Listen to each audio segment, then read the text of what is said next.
All right, y'all. What's going on? What's going on? Welcome back to your favorite WMMA podcast. Hashtag CB99 Talks, episode 204. Back again, y'all. Feels like it's been a minute. It has, right? What, like a week? Feels like it's it's been about a week. Been about a week since the last one. Been out of town, been kind of busy. But yeah, we back. Got a lot of fights here to talk about, which is crazy because all of this stuff just took place after we did the show last Tuesday. You know, that's what was crazy, man. Because Tuesday we did a show. We were talking about the PFL card and everything, and just like a little bit of stuff that was going on. Then all of a sudden on Wednesday of last week and Thursday, started getting all these fight updates. Started checking on IG, seeing Big Marcel posting some things up, and boom, we had this fight, this fight, this fight. So I was like, oh man, I gotta get around to talking about these, get on live, but just didn't have time, man. I was out of town for a while, and when did I get back? I got back Sunday, but still had to work yesterday. But I'm back, so yeah, got to talk about this stuff going down. Got to talk about it, and we got a few fights this weekend too. All right, what's up, 2Bs? Yeah, we got some stuff to talk about. A lot of strawweight fights too. A lot of strawweight fights going down over the next few weeks. Got some top 10 fights and just some unranked fights. So I've been kind of keeping an eye on the strawweight division, see where it's going. Fatima Klein won her fight a few weeks ago. Now you got these girls fighting this weekend. And then you had the previous fight this past weekend, which I wanted to just mention here real quick because I know a lot of people saw that fight with Ebos, right? Y'all saw that. I hope y'all watched that one. That was crazy. I didn't see it the first night, but when I caught the replay, I was like, dang. It's like, wow, okay. So I want to talk about Ebos and Ricci a little bit. And the fights this weekend coming up. Well, actually fights. Got Carol Rosa and Nora Cornell. And then we got the Pierre Rodriguez, Ketlin Souza fight. And then, like I said, you got a couple strawweight fights coming up. One in a couple weeks with Yasmin Lucindo and Angela Hill. Then you got Carolina and Polastri just announced, right? So that should be interesting. Of course, got to talk about Suarez and Lemos, and then Manon and Jasmine. So yeah, it's getting crazy. Usually that's how it is. Like if the first half of the year starts off like fire, the middle is going to be kind of weak. Then the last part of the year, you're going to start seeing some big fights to close out the year. But yeah, if you missed it, 2BC, if you missed the fight, Ricci got her big win, man. She got her big win over Ebos. I did pick Ebos going into this fight because the way it started off, I thought that Ebos was going to be, using her reach. And I didn't really think she had much to worry about as far as being taken down, or being submitted in this fight, which she didn't, because she actually took Ricci down in the fight. But it's just one of them things, man. Like once a fighter's orbital bone is crushed or you get that part of your cheekbone just fractured, it's never really going to be the same, right? It's never really going to be the same unless you give it the proper amount of time to heal. I'd say like give it at least, sometimes you have to give it like at least 2 years. Ebos went right back in after having that thing fractured against Macy Barber. So going back in, I think she did have surgery the first time, because she had the metal plate put in, but it was the metal plate that kind of caused the issue in this fight. Whenever Ricci landed a big elbow, like a couple elbows. Well, there was one elbow that she landed, and you could see it just made her whole body just kind of clench up, and she just stopped trying to fight. And then she ate another one, and she just went down. So it was that pain, man. I'm sure that pain was something big for her because, Ebos been knocked down so many times because, her chin at 115 ain't the best, but she'll bounce right back up. But this time when she ate that heavy elbow, she couldn't even get up, man. Like she was done. So I don't knock her for that at that point. Whenever she went down, I was like, okay, hey, I already knew what it was. Whenever that elbow landed, I was like, it's that cheek. I knew that cheek was going to be an issue at some point because it swole. It actually like got really swollen in a couple of other fights that she did win. Like I think it got swollen that I want to say in that Mackenzie Dern fight and maybe even the Rose fight, but it swole up a couple of times, after that surgery because she fought Barber back in 2023, like 2 years ago, right? June of 2023, after that Barber fight, she talked about how it was fractured and she heard it break. But then she comes right back in November of 2023. That ain't enough time to rest that eye. That was like 5 months. She came back 5 months later. And in that fight, had some swelling again. And after that fight, which was, let's see, December, January, February, March, she comes back in 4 months against Rose. And after that fight, let's see, she does take a break. Let's see, after Rose in March of 2024, she comes back in January 2025, like 10 months later. So that's the longest layoff she had. But during that period when it first happened, she was fighting back to back almost, 5 months, 4 months, then the 10 months. So I don't really think she was ever letting it heal properly. So now you see here, MMA Fighting posted this on IG. She has to undergo facial surgery. So this is what she said. Look, it appears that the impact of the strike, the metal plate moved and got the muscle out of position. She said that scared me because each doctor would come and say something different in a language I don't know. And I was in so much pain, I couldn't even speak Portuguese properly. Wow. Yeah. So yeah, when that thing came off and moved out of the muscle, she was in some pain, man. So to me, I was like, I understand why she went down. Definitely understand why she went down. She can't be fighting in close quarters like that. But that was another thing too, because Ricci's not that hard of a puncher. I mean, she's been working on her striking, but it was really the positioning. Because if you go back and look at how Ricci was fighting her in this fight, like Ricci was putting her head on her the whole time, right? Like Ricci was like using her forehead on her cheek that whole time, like just really like pushing on the cheek. And then she landed that hard elbow in the second round, and then another one. So yeah, she goes down from it. So I was just like, man, I don't think this is gonna work, man. Like from here on, like I said, I think Ebos might have to take a break or call it a day, because the more and more she takes punishment here, she's just going to be damaged goods. It's kind of rough like that. To be said, I saw the fight Saturday night and it hurt my heart. She was way too willing to accept having her back against the cage. Yeah, that was another question. Like, was Ricci that strong? Because like she was just on the back, on the cage. Like she had her back on the cage, like for periods of time in the round. In the first round, there was a point where I was like, all right, what's Ricci going to do? Like, not Ricci, but Ebos. Like Ebos took Ricci down. Then Ricci gets back up and puts her in the cage, and she just stays there. So I was like, why is she not creating space here? Like I didn't think Ricci was that much stronger than her. That to the point she would just get stuck on the cage, right?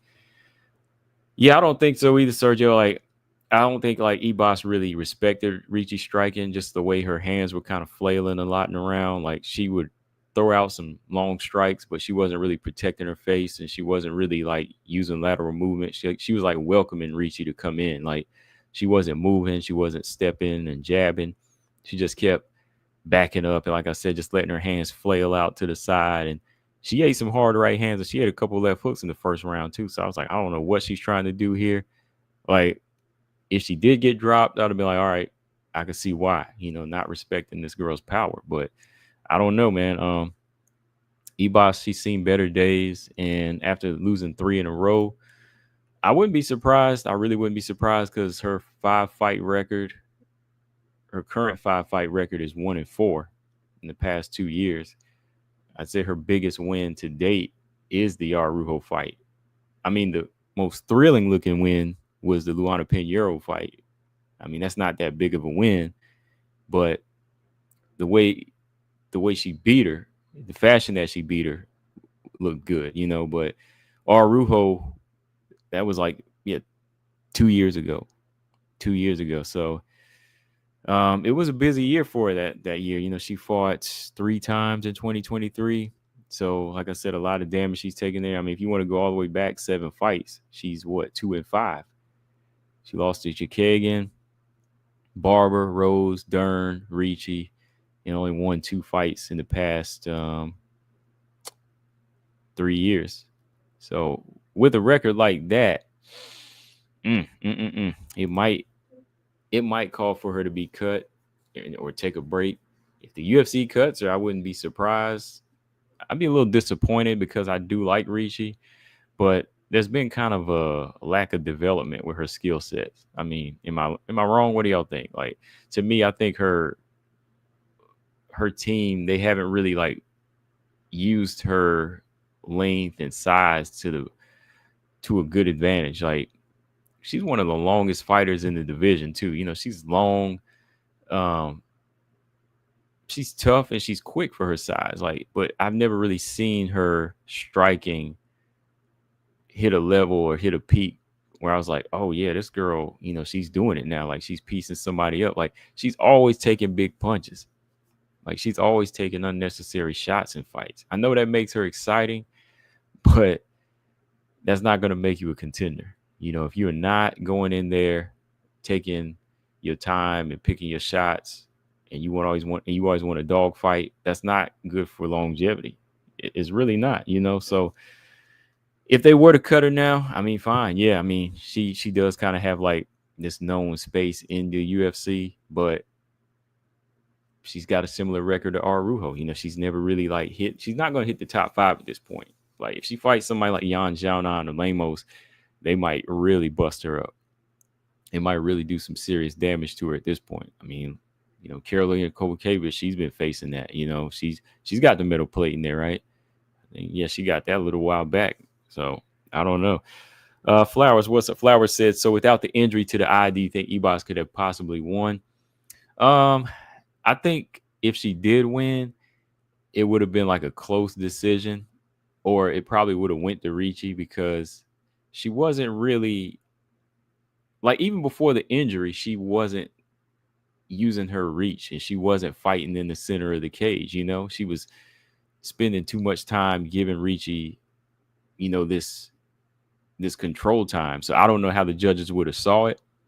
You know, if the judges saw like that control time with Ibas's back to the cage the whole time, I wouldn't have been surprised if they gave the fight to Ricci, like if it went on longer. Like, she kind of started off, I don't know, she just started off looking rustier than she ever has to me. So I don't know, man. He said, I feel like if she wasn't going back and forth from strawweight to flyweight, she could have been a contender at strawweight by now. Yeah, that's true. That's true. Like, I think if she found her space and her team to help her commit to a weight class, because that's the thing, these weight classes make a big difference. Like, these weight classes make a big difference, like, on how you should take your approach to fighting. Because even Rose is finding that out now, right? Like, you know, Rose is becoming stronger now. You know, she's lifting more weights and trying to, you know, get a little bit stronger, put on a little bit more muscle to contend with 125. So same thing needs to be said for Ibas with her jumping around in weight. I agree. Like, it kind of puts a hinder on her progression. You know, she doesn't know if she's going to be a 115 to fight faster fighters or fight bigger fighters. So I haven't like I said, I haven't seen her advance. I just haven't seen her change her style up. Sergio said her best win was Verna Jandiroba. That probably is her best win. That probably is. You know, that probably is her best win at this point in her career. And before that, it was, you know, a Green Mackenzie Dern. But other than that, she hasn't really been in there with any top fighters and made a big statement and beat them, you know. Robot said Ibas needs to retire. So yeah, I don't know. Something has been off about her. Yeah, she just, well, the thing that's off about her is the injury. That's what it is. Like, she's, you know, her face, you know, so that's one reason she should retire. Like, it's not the fact her heart's not in the fight anymore. It's the fact that her face is damaged, you know, and I think that takes a lot out of a fighter. I mean, look at Tyler Santos. Flower said, I feel she's too complacent in grappling with the wrong fighters instead of using her advantage on the feet.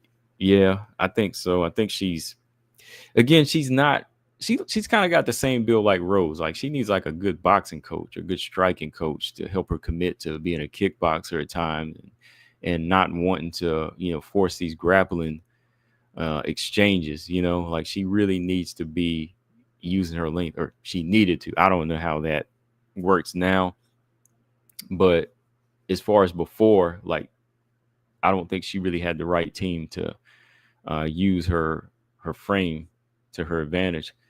To be said, as a big fan of hers, I got to say she might be at the point where she should focus on her youth facility considering this injury. Yeah, I mean, it might be time to go to me. I mean, for me, I think she might need to go ahead and take a break, and maybe the UFC can enforce that by, I hate to say it, cutting her. Tay, what's up? How you doing? What's going on, Tay? Hope you had a good weekend. Did you catch this fight, Ebos and Ricci? What do you think Ricci needs to do? What do you think Ebos needs to do first off? Ricci, man, though, like this is a good win for Ricci, but Ricci, she's still got a lot of obstacles, man. Like Ricci's got a lot to overcome being such a tiny strawweight. But I got to give her Tabitha Ricci credit, man. This girl is trying, like she is growing. She's trying to fight big in there and strong. She's trying to, develop her clinch game.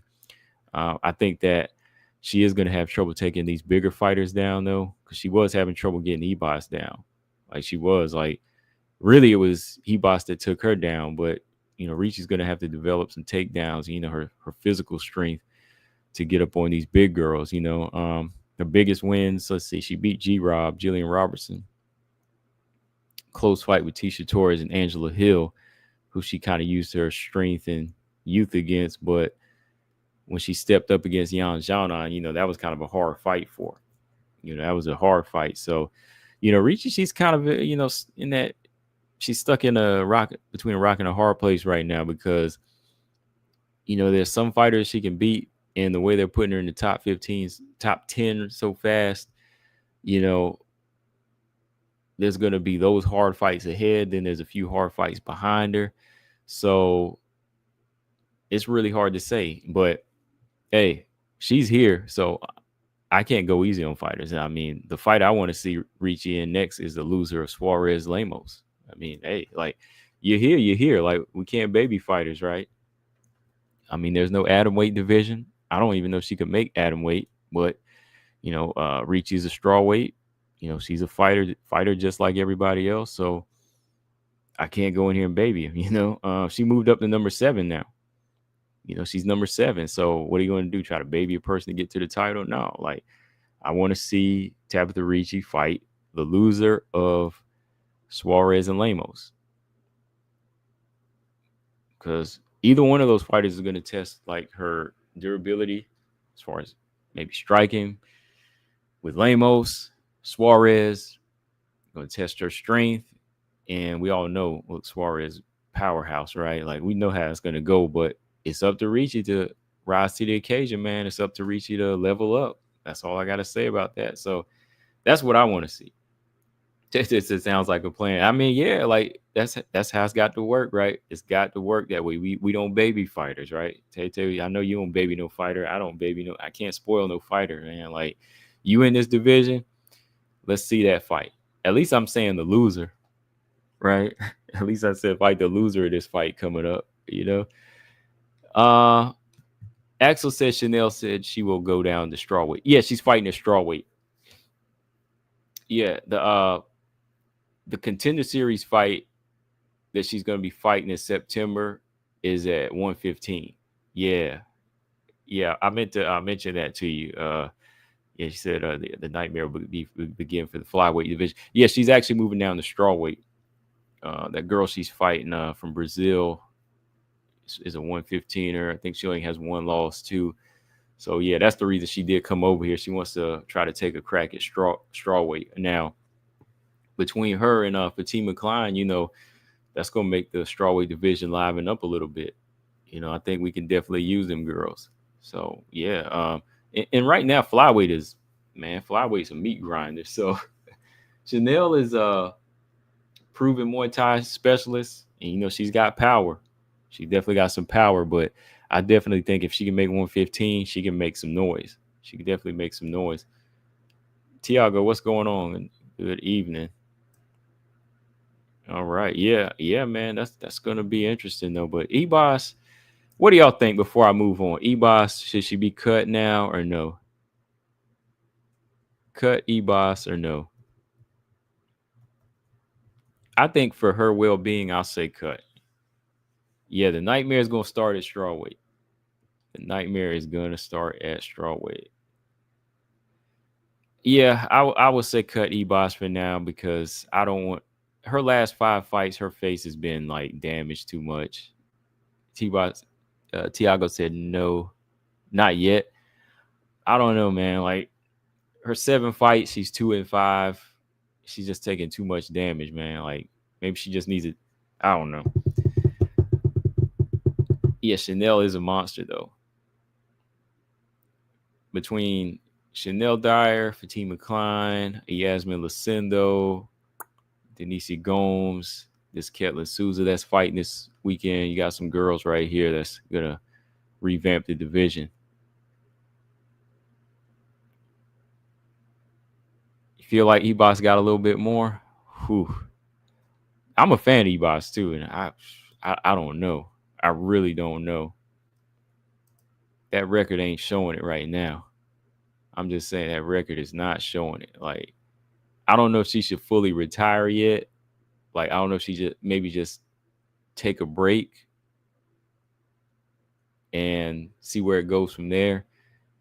And I'm talking like at least a year off to recover because she hadn't really taken a proper break, in my opinion. So that's just kind of where I'm at with her right now. All right, real quick, let's go ahead and talk about these fights. We got this strawweight fight coming up this weekend: Pierre Rodriguez and Ketlin Souza. Then you got a bantamweight fight: Kiel Rosa and Nora Cornell. I know that fight right there is gonna be violent. That's gonna be a violent fight. Yeah, Jessica Andrade. If Jessica Andrade loses to Lupi, she might have to retire. Flower said I had high hopes for Ebos, but her poor performance and her poor defense and IQ is costing her career. Yeah, most definitely.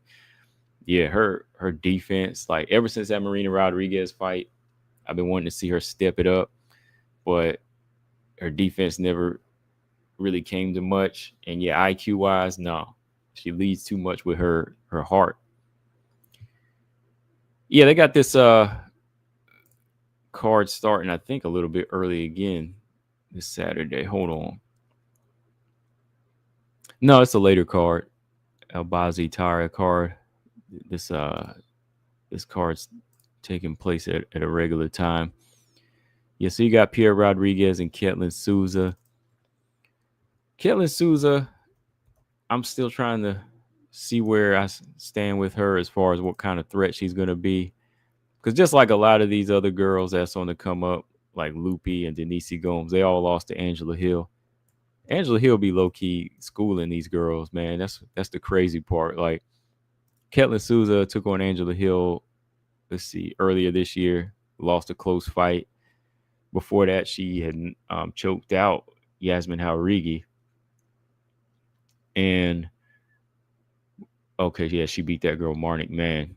So, yeah, she doesn't really have like this huge tearing streak, tearing through girls, but she's got some power because she did drop Yasmin Haurigi. But Angela Hill, she was able to neutralize her power. So I think that there's still some things I need to see with Ketlin Souza. Pierre Rodriguez, she's another, kind of rough and rugged type of girl. She had lost 2 in a row to Jillian Robertson and Ariana Carlosi, but she was able to beat Josephine Knudsen. So, and before that, she beat, Kay Hansen and Sam Hughes. Oh, wow, she did beat Tina Black on the Contender Series. I forgot about that fight. So, to me, I think that Pierre Rodriguez looks like the more proven fighter. I just never really seen anything like totally stand out with Pierre, but Pierre is tough. Like, I see her improving in different ways. Like, she can brawl, she can wrestle, she can rough some girls up. Ketlin Souza, I think, has more power. She's got a little bit more power to her, and she has a submission game though. But I think it's kind of like her setup that's kind of lacking when it comes to her power sometimes. I think her biggest chance is like dropping Pierre Rodriguez in this fight. Like if Pierre Rodriguez does not have like her hands up, she could get knocked out.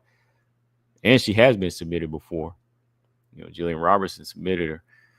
I don't know. I kind of look at Pierre Rodriguez as a more well-rounded fighter, but her style kind of plays into Souza. Huh.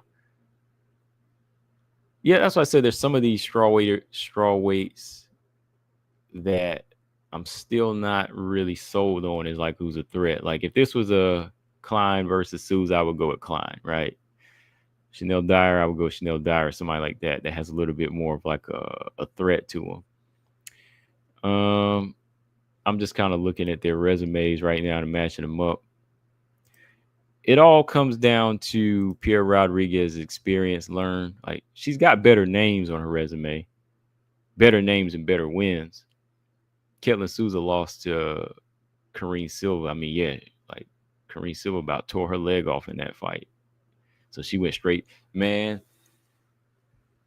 Karine Silva sent Ketlin Souza moving down to 115 because Ketlin Souza started off at 125, but when that knee got popped out of place by Karine Silva, she went straight to 115, man. Not funny. I'm just saying, like, wow. I was like, I thought she was going to be a flyweight, but nah, she moved straight down. So that's kind of a benefit for her. But yeah, when I see somebody like Pierre Rodriguez, who's got these wins, Tina Black, Sam Hughes, Kay Hansen, she's fought higher level opponents. I think Pierre Rodriguez has a better chance here. I think she's more well-rounded. So I think I'll go with Pierre Rodriguez in this fight. Now, going to a finish, probably. I just don't know who's going to get finished. I think Ketlin Souza has the ability to finish her either way. Pierre, I think she has the ability to finish by submission. Tay said Angela needs a finish in her next fight. Yeah, she's got a fight coming up too. That's been her problem. You said you're going to do a video about that. Okay. Yeah. That's been her biggest issue throughout her career. Tay said I wish she would go to flyweight. Oh, Chanel. Maybe.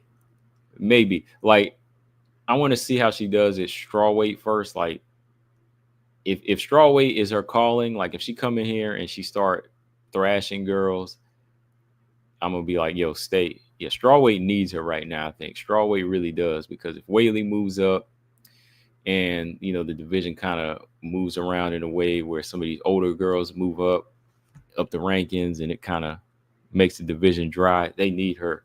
They definitely need her.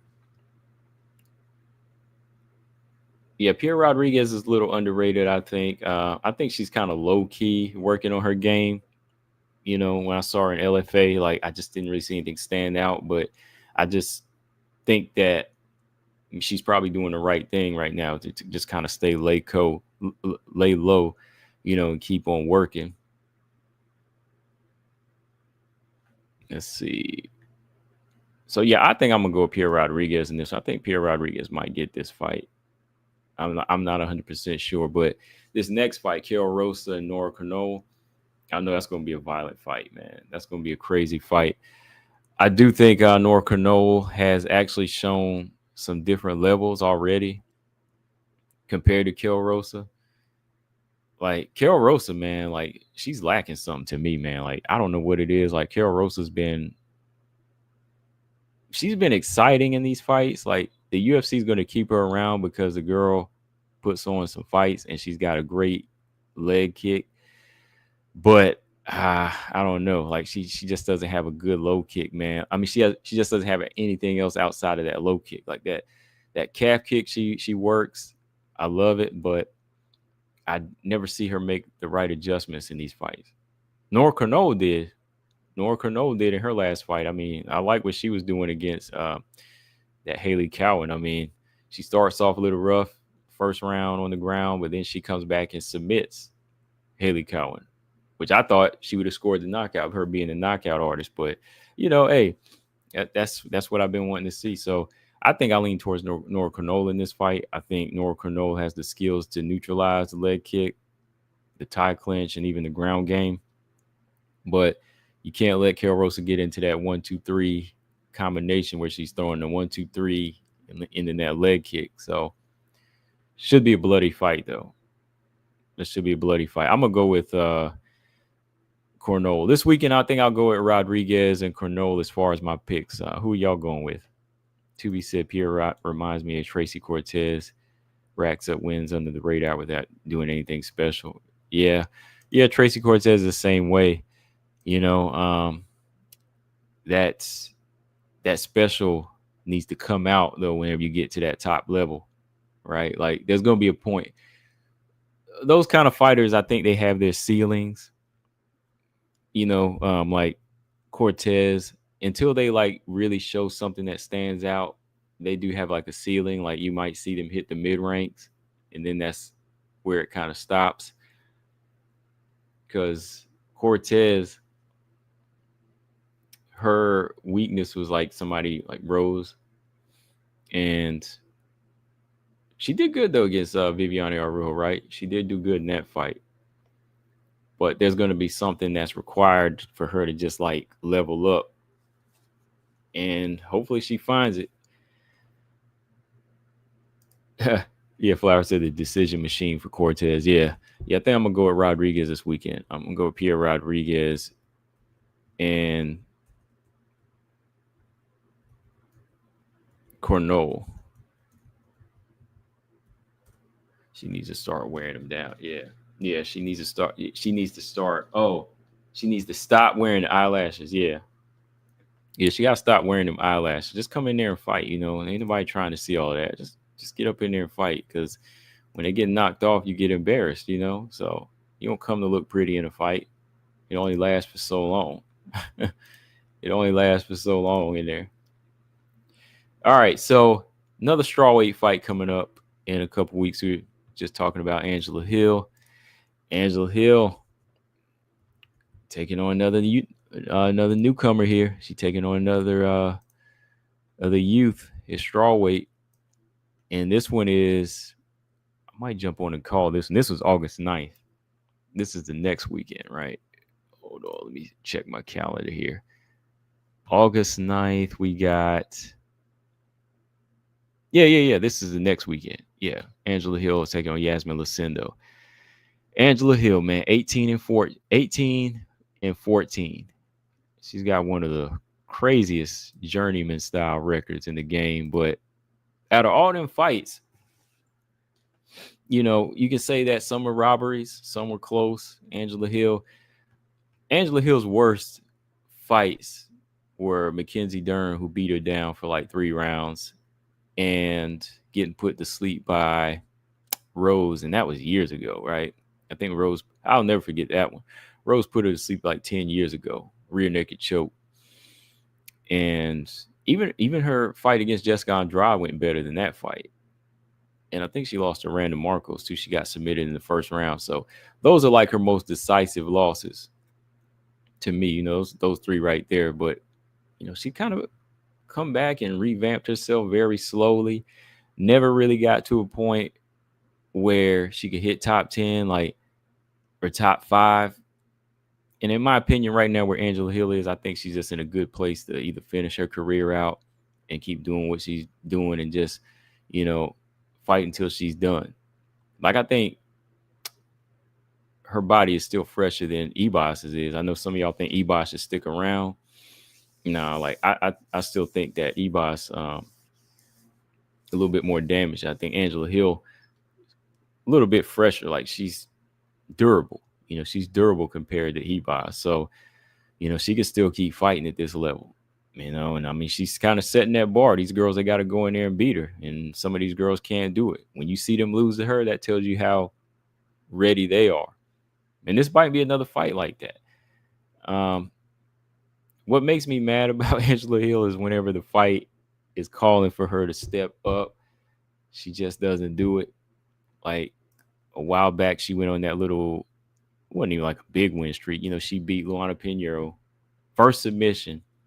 She beats Denise Gomes, right? She's beaten 2 young fighters in a row, and then she loses to Ricci, right? So when she loses to Ricci, I'm like, oh, here we go. She goes on that 2-dub, 1-loss pattern. That's what always kills her. That's what always kills her momentum. Like, she beats Lupi, right? Then she beats Emily Ducote. And then she loses to Dern. Then she beats Gomes and Pinheiro. Then she loses to Ricci. Then she beats Katlyn Souza. So does that mean she's going to beat Lucindo? Maybe. I don't know. But she's got to do something this time, man, because this is probably her last chance to get this high. And I'm, just being honest, because Yasmin Lucindo was number 8.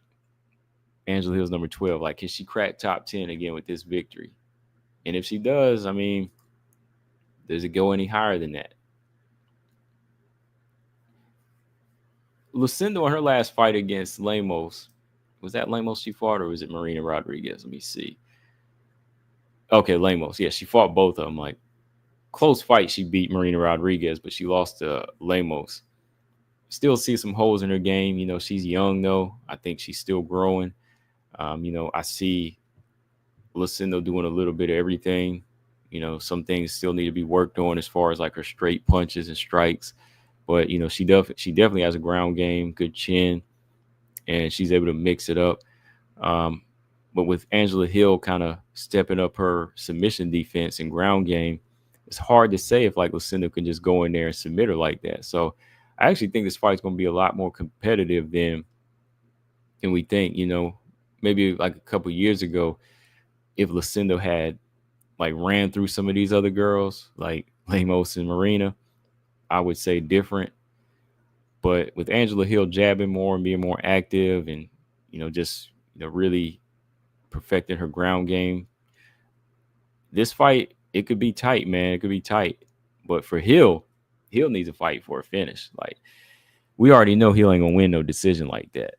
Hill's not going to win no split decision. And with her taking on another young fighter, they're not going to just take away this girl's spot like that, especially if Angela Hill is always kind of lacking, right?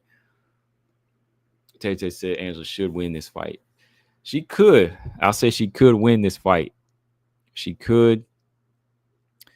And I think she has the gas tank and the movement, overall like stand-up experience.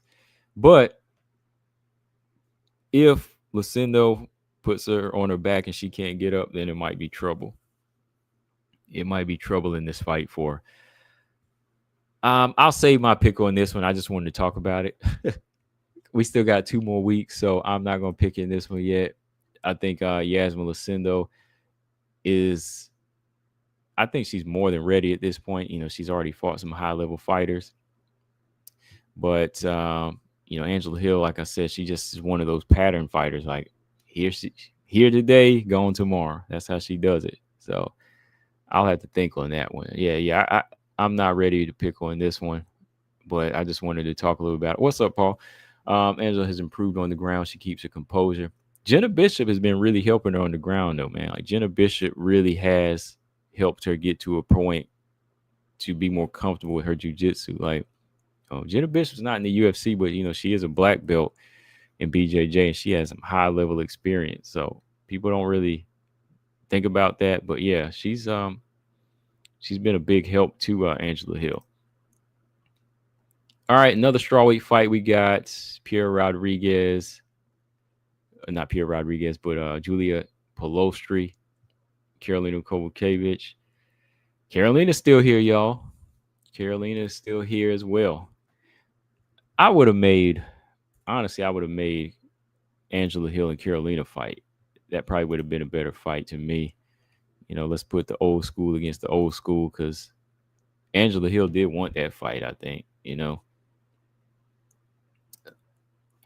Yeah, Axel and Panay. Yeah, and Panay's have been a big help to Angela Hill as far as her groundwork.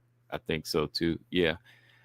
But when Jenna Bishop joined and, started helping, I think Jenna Bishop really helped her. Like, I could see it. Like, I really saw the difference whenever she started coming through. Like, when Jenna Bishop really started training with her, I ain't gonna lie, like that's when I saw like the big difference. Like you really see it there. Yeah, Carolina. Yeah, Carolina's still here. Like, why? Yeah, why didn't they make Carolina versus Angela Hill? I think Angela Hill wanted that fight because that way you could kind of just have like a not an exhibition type of fight, but just have a little side veteran fight, and let Julia Polastri and Lucinda fight. But otherwise, I think that there's going to be some violence in this fight because Polastri, this girl's a dog, man. This girl, she likes to get down, man. Like, she will throw some big punches and she will come forward. Carolina, she ain't too shy either, man. Like, when it comes to throwing bombs, I mean, over the past few fights, you've seen her kind of evolve a little bit more, throw more combinations and use her ground game. So that's going to be her thing, I think, not to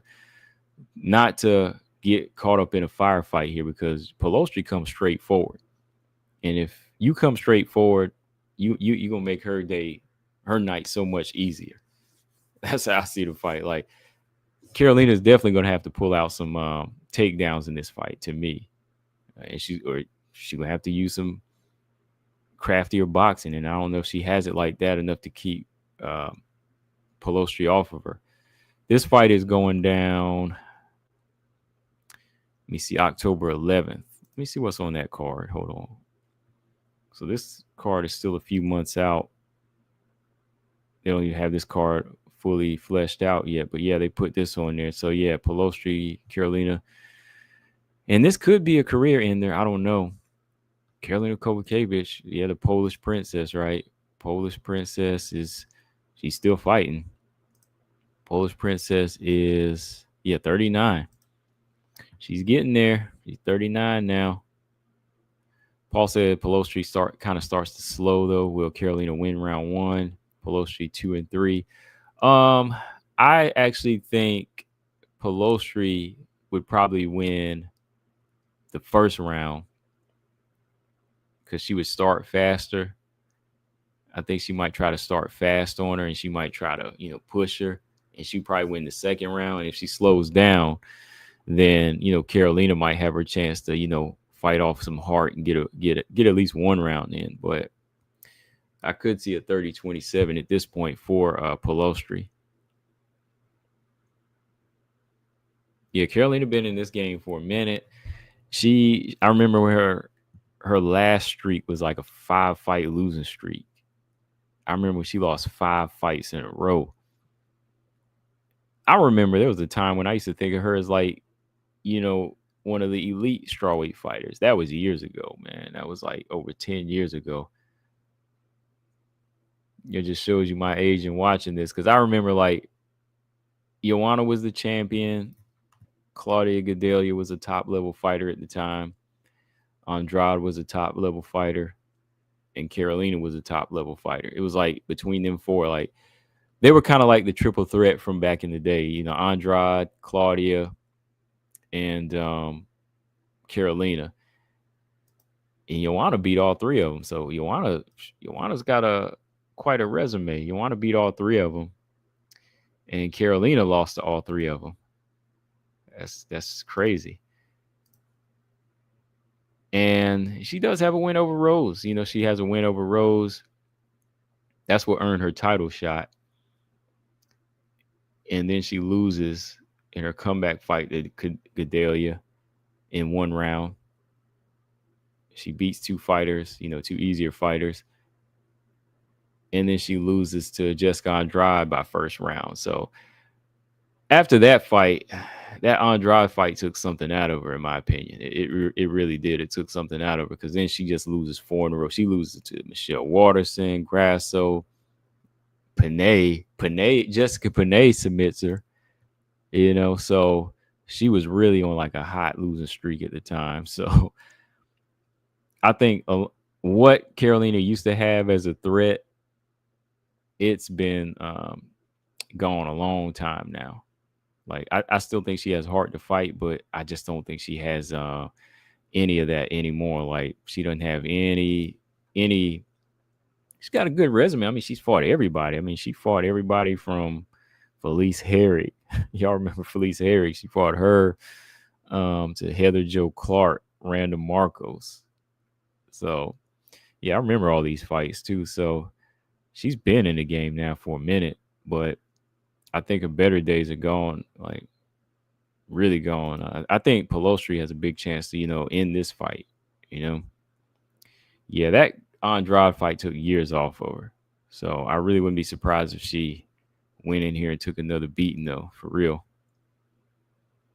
But you never know, because Julie Polastri hasn't really shown like a great deal either, as far as like a mixed bag of tricks in a fight. Like, I got to go back and watch some of her fights again, but I haven't really seen Polastri show too many levels either. So, that's a question I got about her. All right. What else we got? Oh, yeah, and this fight was announced, right? Another strawweight fight. You got Tatiana Suarez and Amanda Lemos. I did do a video talking about this last week, because I had to go ahead and speak on this one, man. Weili, do I gotta say it? No, I'm not gonna say it. I won't say it. Yeah, I won't say it. I'll just say both of them lost to Weili. Man, just shows you how improved Weili has become over the years. Just how developed she is. She's fought so many different styles now. Suarez, Lemos, Jan. Just got to give Weili props on that. But yeah, this fight here is a must win for both of these ladies, I think. I think that number one, this is the fight that should have happened after Suarez fought Andrade. This is the fight I wanted to see back then. Like, she should have fought Andrade and then fought Lemos or Mackenzie Dern or Verna Jandaroba. Like, during that period when she, had them injuries, I understand why she had to chill out. But if she's going to come back, it should have been one of those fights. Like, I did say that. Like, it should have been one of those fights that she fought. Like, get Lemos or Verna or one of those fighters to get her, just kind of get her feet wet again against like a top contender before, fighting Weili. Because she fought Weili, man, that just showed you like the separation of levels. Like, Suarez of old, different story. Like, Suarez of old fighting Weili back in like 2018 or 2016 definitely would have been different.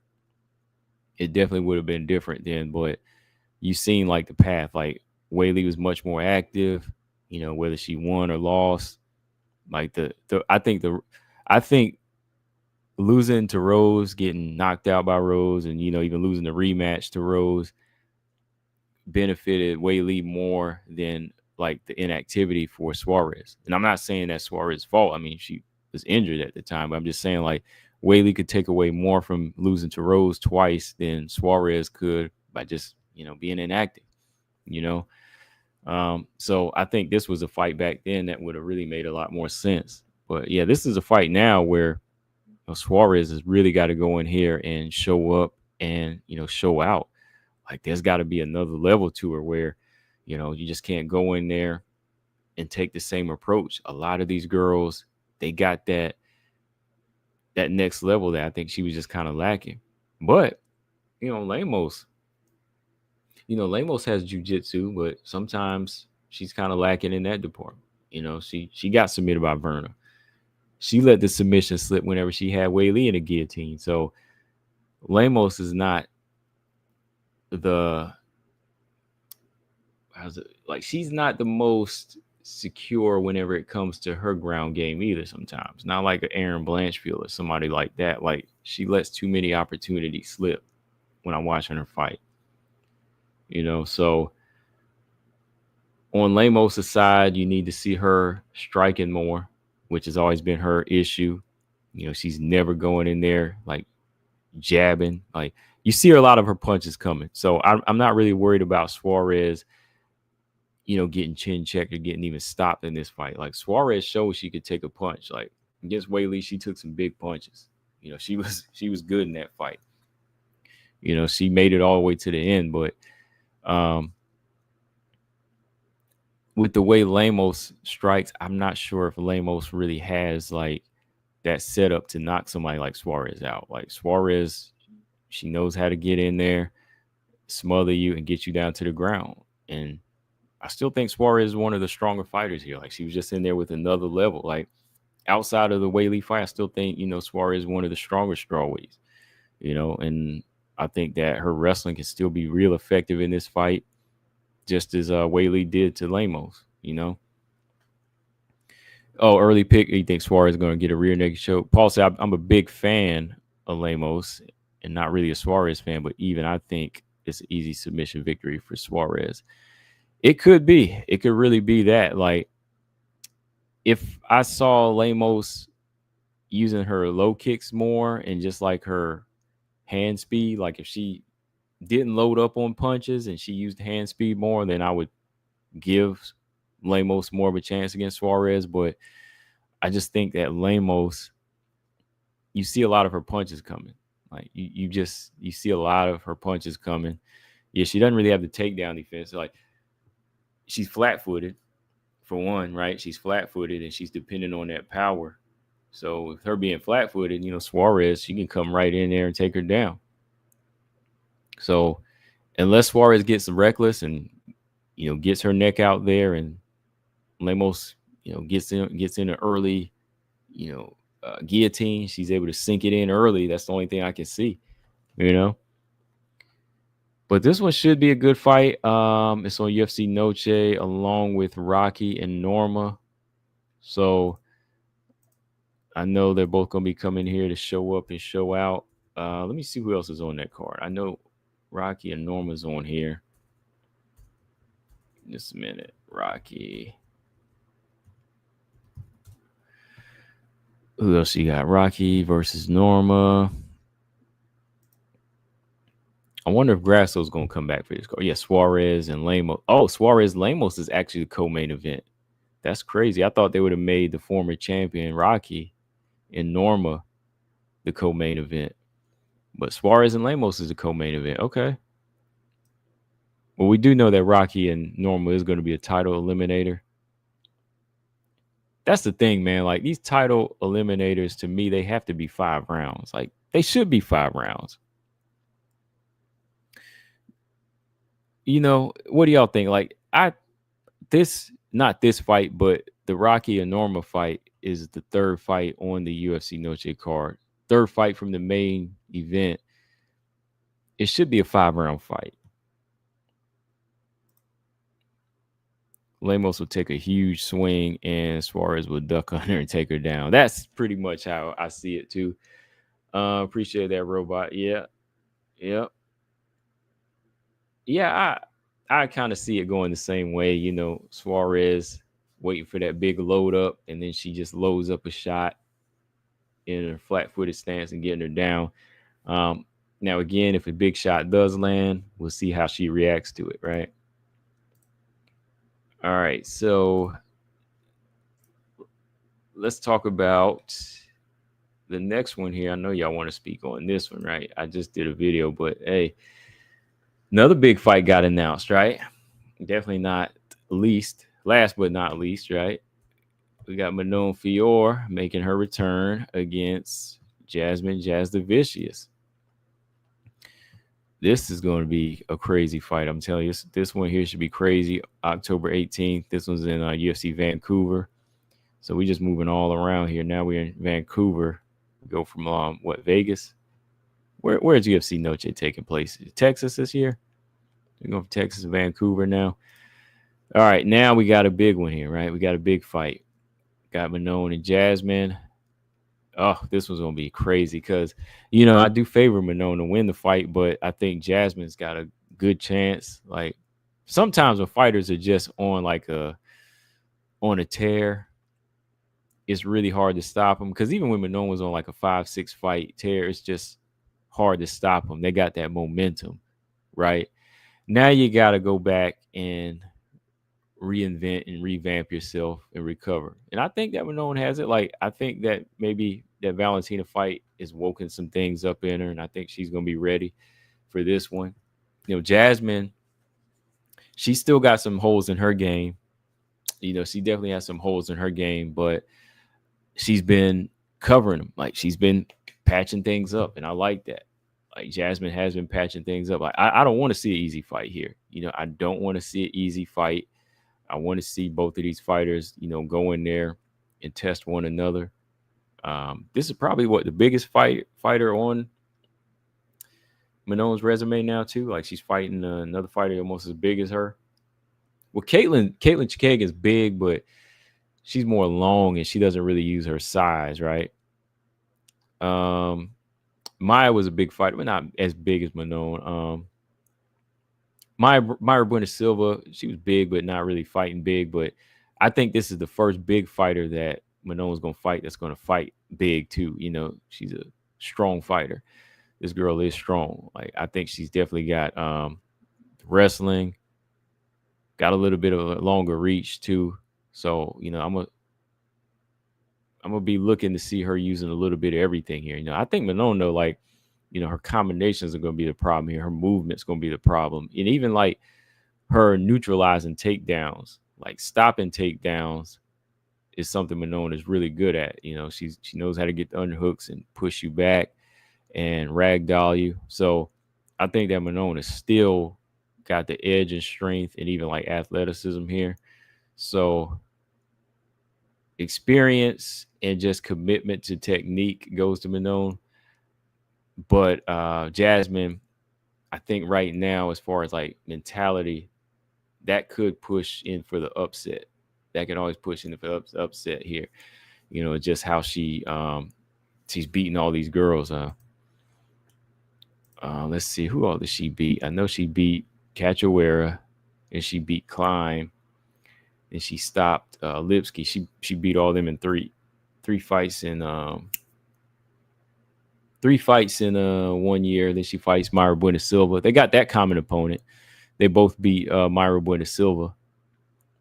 And she finished Andrade in one round, right? On the same card. On the same card as Manon. So I think if Manon is taken away from the Valentina fight, goes back and watch it and learns how to commit more to extending her jab out, extending her punches, and moving around side to side. I saw she brought in I saw that Manon brought in a former contender in boxing too to help her train. I forget his name, but dang, I can't remember his name. He's like a middleweight from a while back that I used to watch. She brought him in, so that's good that she's kind of working on her boxing fundamentals, because that's going to be important in these fights. Like, not always being karate based, but keeping that boxing mindset where you can measure range and stick that jab out and throw fighters' timing off, throw your opponent's timing off. But I'm looking to see big physical type of fight here. What do y'all think? Robot said I got Manon. She fought for the title. To be said, Manon, if Manon is even 70% as efficient as Silva was, it's going to be rough. Claude said Manon should win this fight comfortable. Axel said Manon fought bantamweight and featherweight outside of the UFC. Tiago said I got Jasmine in this one. Okay. Paul said my girl Jazzy about to get lit up. He said my girl Jazzy about to get lit up. Yeah. 2B said I'm rooting for Jazzy, but I'm highly concerned for Jazzy. All right. I'm rooting for Manon in this one. I honestly think Manon can win this fight, but I really not concerned for Jasmine. Like, I think Jasmine has the durability to stay in this fight. I don't really see her being like a submission threat to Manon either. Like, I actually saw Aaron being more of a submission threat. So, like, Aaron goes for submissions. Like, Aaron would go for a submission, like, when she finds that. That's the thing. Aaron's more submission over position. So Jasmine, I think she'll be looking for position over Manon, and I don't think she'll really be able to get position on Manon like that. Like, I think Manon will know how to bounce back up, and she'll be able to reverse a lot of positions and get back to her feet here. And I would like to see her actually roll a few times with Jasmine here and actually control her. I think she could, though. I think she could actually control Jasmine here. Is the hand speed of Jasmine, like, her timing, going to be an issue here? Like, has her striking improved enough? Will she know how to use her reach?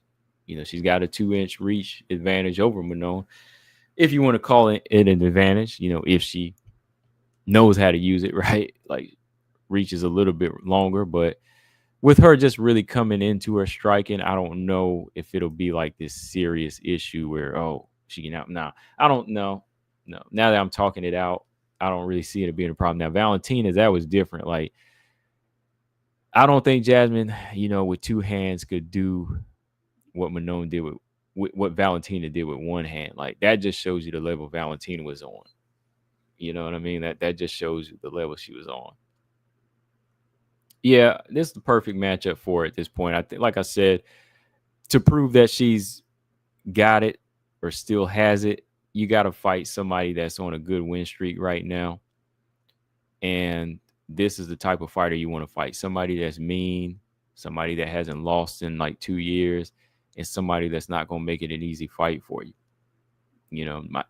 And somebody that's growing. That's going to tell us where Manon stands. Like, if Manon goes in here in 30-27s or finishes her, that's like, okay, we still got the same fighter, right? But she goes in here and kind of looks gun shy, it means she might have lost something from the Valentina fight. But I kind of doubt that. I think that Valentina fight, that's just levels. It's just levels. I think it might be a 5-round fight, two beasts. They got it listed. Well, it's the Vancouver card, so they might make it the main event. Right now, it just says main card because it's the only main card fight. Hopefully, it is a 5-round fight. That would be nice because, again, I want these title eliminators to be 5-round fights. Axel said, do you think Jasmine has improved her speed? I don't really think it's like she has like speed. I think she's improved her timing.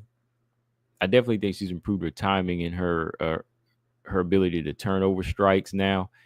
When you put those two together, you know how to let it go and, when to fire off shots. Like, watching her fight Andrade, I could see her improvement there. Like, not just firing off mechanical punches, but you see her strikes looking like she's knowing how to execute it now. She knows how to execute. So I don't really know if like speed is going to be a thing, but once you pick up on how to throw properly and win, like, that's kind of where the timing comes in. So she might be faster than before. She might be a little faster than before now when, you get confident in throwing strikes the right way. Gary said Manon needs to, I agree that Manon needs to work on her offensive wrestling. I'm going to talk about that in the video still. I keep saying that, but I will. She needs to work on offensive grappling in general. I think, I agree 100%. Like, I think that if she had like more of an offensive grappling approach in the Valentina fight, Valentina would have had more trouble in that fight.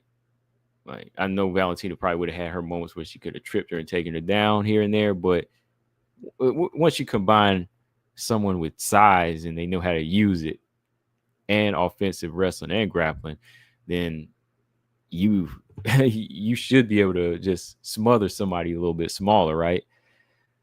If you were working on all of that, though. That's what I'm saying. Like, if all of that was in that fight, and that's why I was saying, like, when she fought Rose, man, like, she should have used those moments to go in there and offensively grapple them fighters and finish them quick, because that does make fighters think twice. Like, okay, this girl knows how to use her size, right? So yeah, I definitely think that is something I want to see her work on. Robot said, Paul, I was rooting for Jazzy way before she made it to the UFC. To see her make it this far is amazing to watch. Yeah, Jazzy, who did she beat when she fought in the Contender Series? Like, I don't have a problem with Jazzy. I used to not like that dirty stuff she was doing, the hair pulling thing and whatever, but it never amounted to what Cachoeira do. Cachoeira, boy, she is dirty, man. She be trying to pull your top off. She be trying to poke your eyes. Try to poke Jillian Robertson's eyes. So it doesn't even compare. It doesn't even compare. Oh yeah, I know that BJ had did a video too. I wanted to talk about that. I don't know if it's real. I really don't know if that's real. Like, it wasn't posted up on like Burt MMA or Big Marcel or like some of the big sources that we go to. But somebody posted up that Valentina versus what is the name? Valentina versus Natalia Silva. Valentina versus Natalia Silva. Somebody had posted that up, supposed to take place in Madison Square Garden, I think, right? I don't think it's real. And I'm not sure. Yeah, BJ said he wasn't sure if it was real either. But if that's the case, then I mean, I'm all for it. I'm definitely all for that fight. If it's going down, it's going down, right? Let me check here real quick. Big Marcel. Nope, nothing here. So I definitely don't think that fight is happening yet, because I still think they're looking for Shevchenko versus Wei Li. Yeah. I can't even find that post anymore. 2B said BJ clickbaited me for real.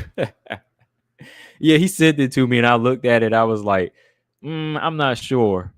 And then I saw him do the video and I watched the video and, he was just talking about it. And I was like, oh, okay, I get it, but he got you. He texted me the picture. I was like, oh, man. I was like, this can't be real. I mean, I haven't seen it anywhere else. Paul said, have you seen Jazzy versus Kylie or Hearn? Oh, yeah. I seen that fight. Been a while ago, but yeah, I seen that fight. I seen her Elise Reed fight too. And that's why I talked to Elise Reed before, and Elise Reed won that fight. That was crazy. I mean, Jasmine's come far from that. I got to go back and watch that Kylie O'Hearn fight though. But yeah, that I used to watch her fights from my cage. I didn't do a video on the Kylie O'Hearn fight, but I did one on the Elise Reed and Jasmine because I was watching her during that period, during that COVID period. Like that was when fights started coming back on. And I remember catching that. And I think she had fought Hope Chase, if you know her. Not Hope Chase, but Hope Chase's sister. I think she fought Hope Chase's sister a while back. I think that was like one of her first fights. But yeah, I got to go back and watch that Kylie O'Hearn fight. She's come far from that. Polastri, yeah, she fought Polastri to win the Contender Series. There go BJ. I was just about to text BJ too because he was he said you clickbaited somebody, man. He said he was bamboozled. I'm still I'm not bamboozled, but I'm not taking the fight right now. I'm just gonna be like, all right. When I see it announced on Burt or Marcel, then we'll talk about it.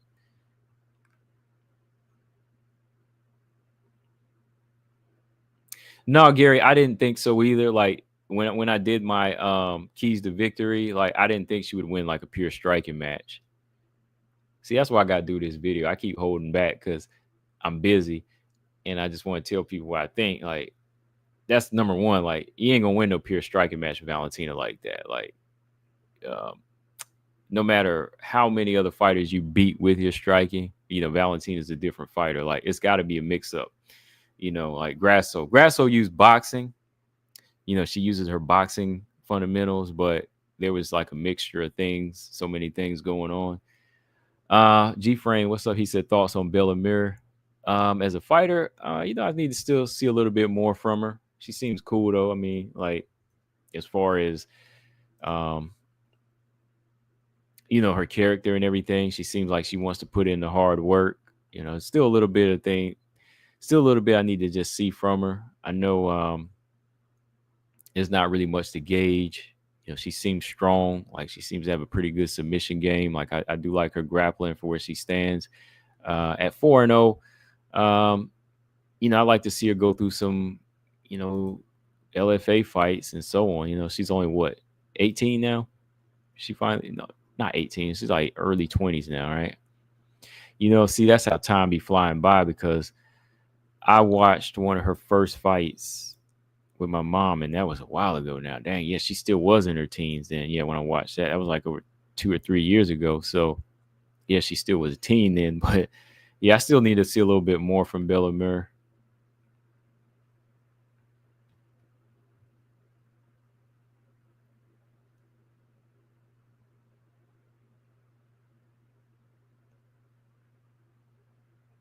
Who else? What was I gonna say? I was looking at something.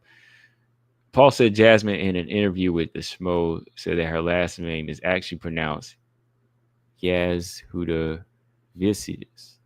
Jasudavicius. Oh, like Rose Namajunas, right? Just yeah, the same way we say Namajunas with the Y, because I know some people say Namajunas. I never say Namajunas. I always say Rose Namajunas because I always hear it being said that way. So it's, let me see. The Jasmine is J though, right? We do say the J in Jasmine. Jasmine, yes, who the vicious? Jasudavicius. Jasudavicius. Okay, Jasmine Jasudavicius. Got it. BJ said, I don't want to see Jazzy get bullied. She better join the anti-bullying program then. Just joking. No, I don't think Jasmine will get bullied. Like bullied. It's possible. But I mean, Aaron put it on blast. I mean, Aaron said she was strong, man. And I mean, you can see she was strong. Like, so I don't know. Like, I don't know if she'll like get completely bullied like that.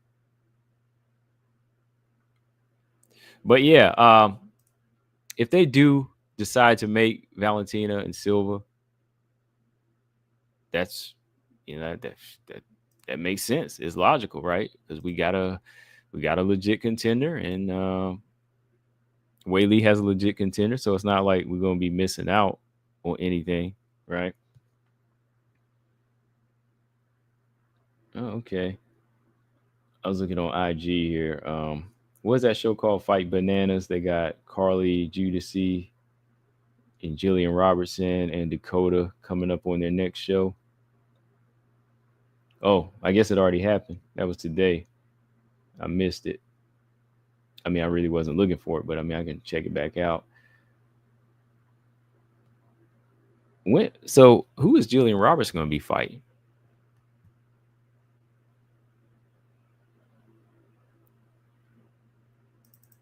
Who is Jillian Roberts going to be fighting next, though? Now that they took away her opponent in Suarez, so Lemos. Guess Jan Janan, right? I guess it looks like Jan Janan might be the one. Yeah, in the works. We'll see if it is in the works. To be said, I'm throwing this out here. Don't be surprised if Silva beats Valentina purely with striking. Okay. I mean, hey, it could be, it's possible. Anything is possible in MMA. But I don't know. I don't know. Does anybody think that Valentina loses to Silva off purely striking?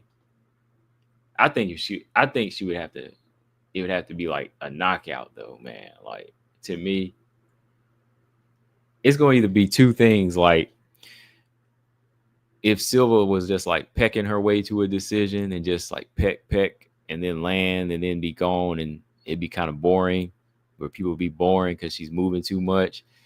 Or it'd have to be like a check. It'd have to be like a, and then everybody just be like, oh, and Valentina would be asleep. It'd have to be something like that.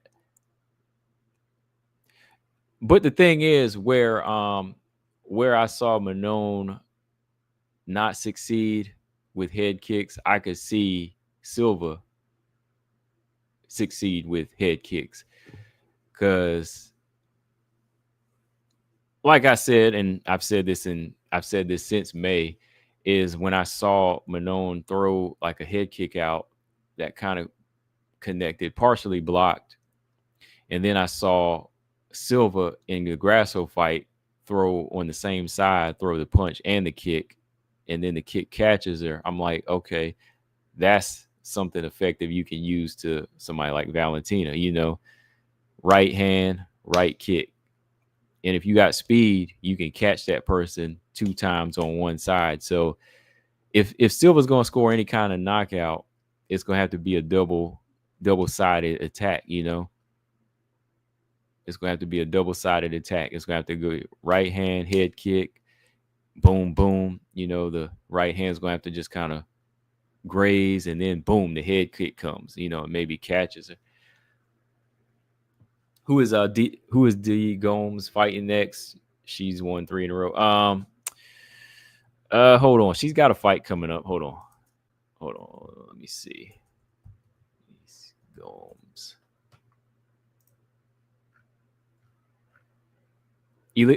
No, not Elise Reed. She beat Elise Reed. Yeah, she just beat Elise Reed in May. She don't have a fight yet. Yeah, she just fought. Man, that Elise Reed fight was crazy. She put that golf ball on my girl Elise Reed's eye, man. I mean, that left hook, she put that huge golf ball in her eye, man. That was crazy. BJ said, let it sink in. Tabitha Ricci knocked out Hebas. Yeah, she did, man. She stopped her. But what's next for her now? That's the big question. Tisha versus Denise Gomes, that would be good. Let me take a look at the rankings, because Denise Gomes is number 15. Tisha's 13. So, no, I thought Tisha's got a fight lined up. Does Tisha got a fight lined up? Hold on. No, Tisha ain't got a fight lined up. Tisha versus Gomes might be a good fight. That'd probably be a good fight. Yeah. I don't see a problem with that. Oh, yeah. Last thing. Erin Blanchfield says she wants to return to MSG as well. She wants to come to Madison Square Garden. That's the same card, right? That's the same card where, quote unquote, in the works, right? Is going down. Yeah, Shevchenko Silva. Yeah, Erin Blanchfield says she wants to make a return. Who can she fight, though? I know a lot of people said, reschedule the Macy Barber fight. I'm like, nah. I don't even want to mess with that, man. Don't you dare. Don't even dare reschedule that fight. I don't even want to see that right now. Like, it would take a lot for me to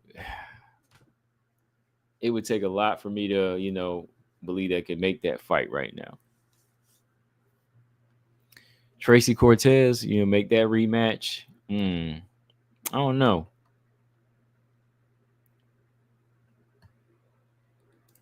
BJ said the Barber fight makes sense, though. I'm going to pretend you didn't say that. Let's see. She did say coming back Madison Square Garden. Yeah, here it is.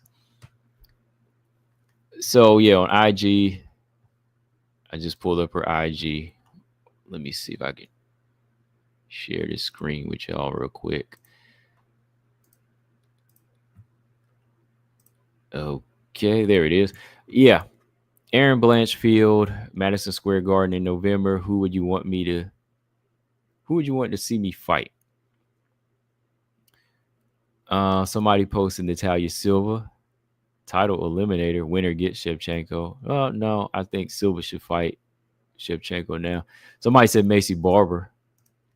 What was their answer to that? Somebody said, yeah, Macy Barber. Somebody said Grasso makes more sense. Blanchfield versus Silva. Anybody but Macy Barber. No matter who you fight. Somebody said, he fights. Okay. Barber, because Barber's been training harder than ever since the incident in May. And she will have the greatest comeback when she returns, somebody said. Somebody said Valentina for the belt. I guess there's still some people that want to see that fight. Yeah, okay. There's still some people that want to see that fight. I mean, I do. believe me, I do want to see that fight, but I just don't want to take a risk, man. I just don't want to take a risk, get my feelings hurt again. Because I had 3 fights lined up last year I wanted to see. Let me see if I still got them right here. Not last year, this year. There were 3 fights I really wanted to see. And I got 2 of them. Right? I got 2 of the fights I wanted to see, but I didn't get the 3rd fight. We got so close down to the wire. We got really, really close down to the wire. And then what happens? Dang, it happens right on the very moment of the main event. And I'm not mad at Macy Barber. Like I said, I'm not wanting to tear a fighter down. I'm not saying anything, bad about her. I'm just, at this point, I would rather them match up Aaron with somebody else.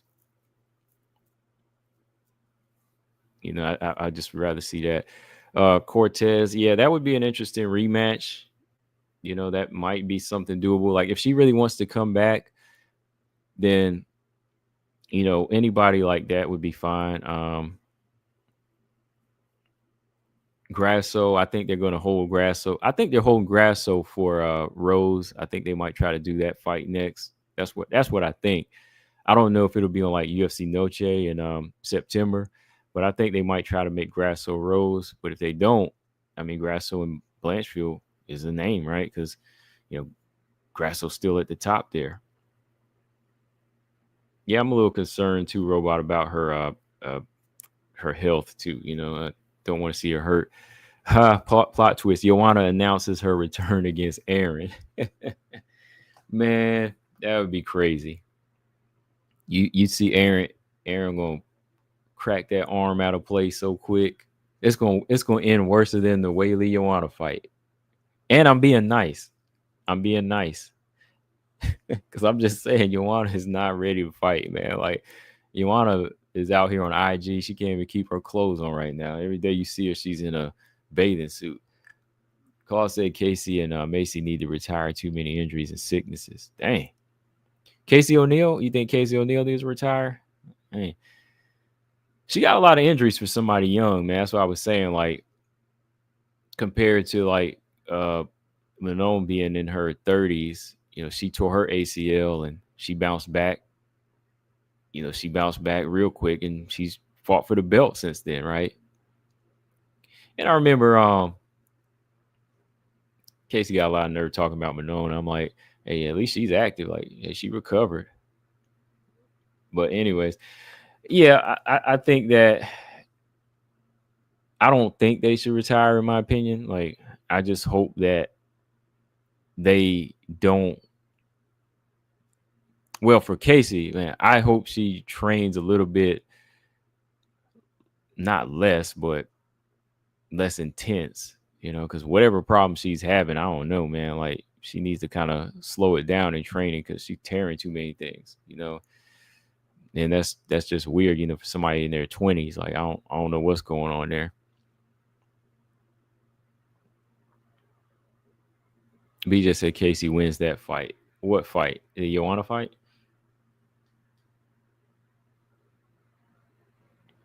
No, Joanna ain't nowhere near ready to fight again, man. Like I said, she done she done like thickened up. She ain't fighting. She's just chilling now.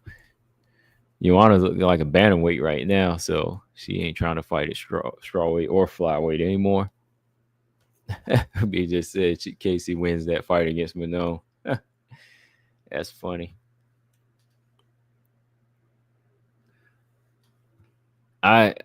We still need to see who her next fight should be, man. Like, I still want to see her and Miranda fight because I think that's a fight Miranda would, win. I think Miranda would win that fight easy. Because let's see, Miranda Maverick is ranked number. Dang, Miranda Maverick is number 10 now. Wow. Yeah, I think Miranda Maverick versus Casey O'Neill. I got Miranda by 30-27 in that one. That'd be a good fight. For real. But y'all, on that note, I am done. I shout out to everybody in the chat. Appreciate y'all coming through and 10, what not, like 7, 8 fights, a whole bunch of stuff going down, man. Make sure y'all hit that like button on the way out and hit the subscribe. Next Tuesday, we'll be back with the mashup show. There's a lot of stuff to talk about. Of course, fights just be popping up after I do a show sometimes. So they always got something like that always keeps activity going. I think that would be one that Miranda could land a solid punch on because Casey O'Neill doesn't really have defense like that. That would be the perfect fight. I would definitely go with Miranda in that fight against Casey O'Neill because I think even ground wise, I think she plays into her style more. It'll kind of be like that Priscilla Cachoeira fight.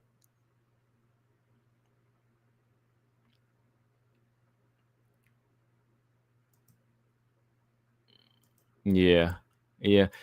Well, hopefully she comes back soon. Hopefully she has some fight news soon so we can talk about her, in a positive way as far as a fight, right? But on that note, y'all, I will catch y'all on the next one. Who knows? I could go live on Thursday or something because I'll be off the next few days. But on that note, let me shut these tabs down and I am getting up out of here. Combo Breaker 99. I am out. Peace.